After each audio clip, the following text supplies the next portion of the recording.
坂本へ参りましょう。かごっちゃう。ルイス殿は何の役にも立ちませんでした。いやまあ俺たちのせいでもあるんだけどさ。大体お前のせいだけどな。俺別にな、馬がボロを出してさ。もはやどうにもなりません。こここからは坂本へ行きましょう。しょうがない、行こじゃあ3人は、坂本の方に向かうと。はい、だんだんだんだんだんだん。おみんなちょっと待ってくれ。どうしましたここで歩みを少し遅くしてくれないか。歩みをスローリー。実は比叡山にな、観音衆って奴らが比叡山によく出入りをしてるらしい。観観音宗。いい奴らじゃないようでな。観音宗。あ観音宗。知ってんの？観音宗。言いたいだけだから聞けて。知ってるのか？話を続けてください。まあいるんだよ、そういう奴ら、観音衆が。観音宗。そいつらは、いい奴らじゃないんだな。あんま近づかない方がいいかもしれない。もし可能であれば、別のルートを辿った方がいいのかもしれない。しかし、別のルートというものは我々はご存知ないです。奴らは水軍だ。水軍？あまり水の方に近寄らなきゃいいんだよな、水軍っつうのは。なるほど。きっとそうだよ。じゃあそれを聞いた上でどう進みますか？なるほど俺もじゃあ、ちょっとさっき小耳に挟んだんだけどさ、なんだい？比叡山の連中は、織田家と全面対決するつもりみたいなんだよ。でな、はい。その恩恵派の円寿上人はな、横川にある寺院に閉じ込められてるらしいんだよな。何です何？よかわってみます。横川間違っちゃった。横川ってことはだよ。水辺を避けていって、さらに横川に行くためには、京都ルートだのか？だいぶ遠回りだな。これ大文字山の中は通れねえのかな？ここで私の意見を申し上げてもよろしいでしょうか。いいぞ。水軍など恐るるに足らん。殺せ！俺の刀が割らないていた頃だ。会いたい。水軍に会いたい。震えている。出てこい。出てこい。坂本へ参りましょう。二人とも初期狂気に侵されてる。あ、そっか。そうだ。参りましょう。行くぞ。坂本お前ら落ち着け、落ち着け、落ち着けよ。うるさい、峰打ち。俺に対して峰打ち。落ち着いて皆様。道は坂本。それしかありません。多少のリスクは負ってでも向かわねばなりません。落ち着いてきた。そうだな。多少のリスクは仕方ない。心構えだけしておこう。じゃあやっぱ坂本ルートで行くのか。坂本へと向かいましょう。でまず坂本に向かうと。はい。はい。では、坂本あたり着いたところで、湖岸に怪しげな男たちがいるのを発見します。ボロボロの衣をまとった5名の奇怪な男たち。彼らは荷を満載した小舟からどうやら兵糧らしきものを下ろしているようです。よたよたと歩く姿はまるで人間大のカエルか何かのようにも見えます。何？どうしますか？俺ちょっと忍び歩きあるから、様子見てくる。一人で危険じゃないのか？忍んでるから大丈夫。わかりました。何かあれば私が後方支援いたします。忍び歩き50で。行きましょう。行きまーす。度胸あるな。32。では、彼らは荷を下ろしてどうやら比叡山の方へとその兵糧を運び込んで、この横川の方面にどんどん歩いていきます。じゃあ一旦戻って、どうだった？あいつらはなんか兵糧を比叡山の横川に運んでるっぽいぞ。横川ですか。では彼らの後を追うしかありませんね。我々も横川に目的があるわけですから。しかし夜まで待ってあいつらがいない時に行った方が安全ではないのか？安全を取るか。奴らを切るか？それはすべてヘレノ殿の意見に任せます。休んでこか。お休みしましょう。じゃあビバーグだ。坂本で一旦夜まで休んで、夜ならばきっと奴らも兵糧を運んではいまい。日が暮れかかったぐらいになったということかーゴーン。寒くなってきたな。ゴーン。鐘も鳴っております。どうしますか？じゃあ、登るか。ああ、横川に。奴らの気配もないようかな？ないですね。じゃあ横川に向かいましょう。参ります。では、参道を3人進んでいくと。すると、石碑を発見します。女人龍馬結界と書かれておりますね。龍馬結界。はい。知識、もしくは何かしらのロールに成功すると、これがどういうことかわかります。私には陰陽道があります。この陰陽道によって龍馬結界では、陰陽解きます。振ってみましょう。陰陽センス発動。結局センスって言っちゃってるから。温度一緒なんだよ、そうか。56、大成功。台つかないけど。ということで、女人牛馬結界、これは、仏教に関することではありますが、仏教に関することではあなんとりますなくわかります。わかります。この先が比叡山延暦寺の範囲であり、女人、女性は禁制、そして四足の獣、4本足の、獣も入ることが禁じられているという、そのための石碑ですね。という石碑でございます。前のめりになったらどうしよう。手ついちゃったら。あバチバチってなるから。みたいになるじゃないですか。一回やってみる。じゃあ一回やってみる。おやめなさい。おやめなさい。あなた押すなよ。あなた絶対押すなよ。あなた後ろから絶対押すんじゃないぞ。絶対押すなよ。大かぐりよと。っ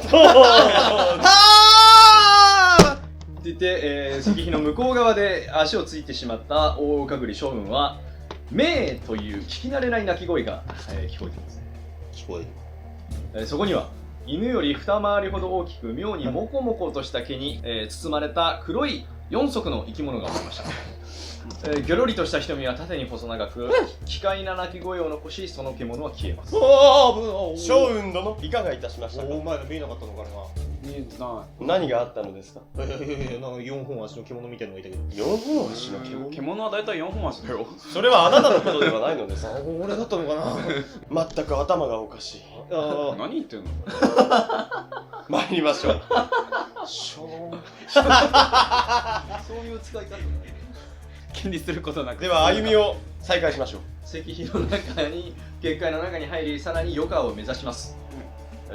そうすると、ザーザーザーという山全体が轟くような音が響き渡り、その後一瞬の間を置いて突風が吹き抜けます。湧いた。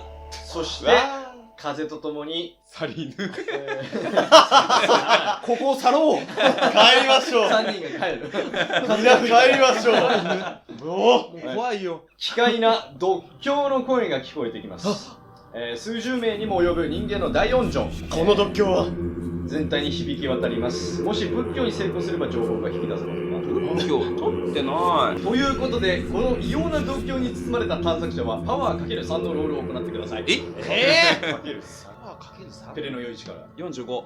いくぜ。パワー ×3 以下を出したら成功。37。おお。セーフ。はい。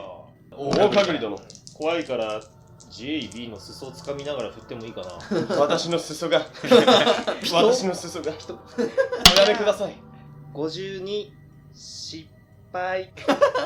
私の裾がどんどん沈んでいく。この裾が沈んでいく中で私はパワーチェックです。パワーチェック51失敗。一緒に沈んでいく。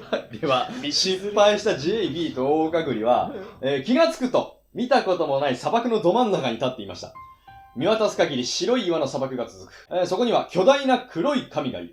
三面六臂の全身黒い仏である。いつの間にか探索者は星空の真ん中に浮かんでおり、目の前には黒い布で覆われた暗黒の仏の顔があった。そしてスルスルと布が取り払われ、その顔のところには無限の闇が広がっていた。探索者は闇に飲み込まれる。気づくと元いた場所に倒れていた。3チェックです。これが陰陽道の定め。なんてことはない。成功しても 1D6 失います。いや